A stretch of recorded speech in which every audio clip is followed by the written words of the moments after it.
यहाँ पे लिखा गया अगली हेडिंग आपकी भाषा की इकाई, और यहाँ से जब प्रश्न पूछ लेता है तो हमारे प्रश्न बहुत गलत होते हैं, यानी कन्फ्यूजन वाले हो जाते हैं।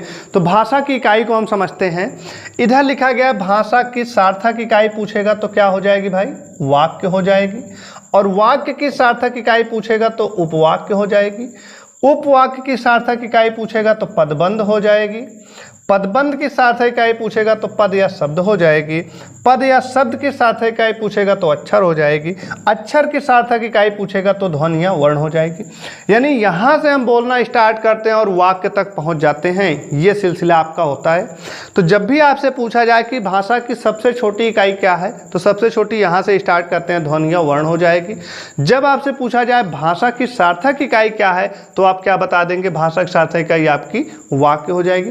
लेकिन एक क्वेश्चन अलग से पूछा जाता है कि भाषा की सार्थक इकाई क्या है लेकिन सबसे छोटी। देखिएगा क्वेश्चन यहाँ पे मैं आपको दिखाता हूँ, ये लिखे गए हैं, भाषा की लघुत्तम सार्थक इकाई और भाषा की लघुत्तम इकाई, भाषा की सबसे छोटी इकाई। तो सबसे पहले आपको ये समझना है कि लघुत्तम और सबसे छोटी दोनों बात एक ही है। लघुत्तम को आपको तोड़ेंगे तो क्या हो जाएगा, लघु प्लस उत्तम। लघु माने सबसे छोटा हो जाता है।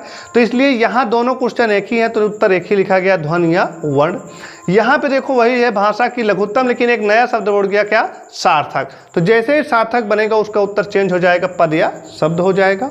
और लास्ट में लिखा है भाषा की सार्थक ऐसी क्या हो जाएगी, वाक्य हो जाएगी। दो क्वेश्चन और देख रहे होगे, भाषा की सबसे छोटी वो भी मौखिक इकाई, तो ध्वनि। ये हम बोल रहे हैं, लिख नहीं रहे हैं। तो जब सबसे छोटी पूछेगा और मौखिक पूछेगा तो ध्वनि, और जैसे लिखित बोल देगा तो क्या हो जाएगा, वर्ण हो जाएगा।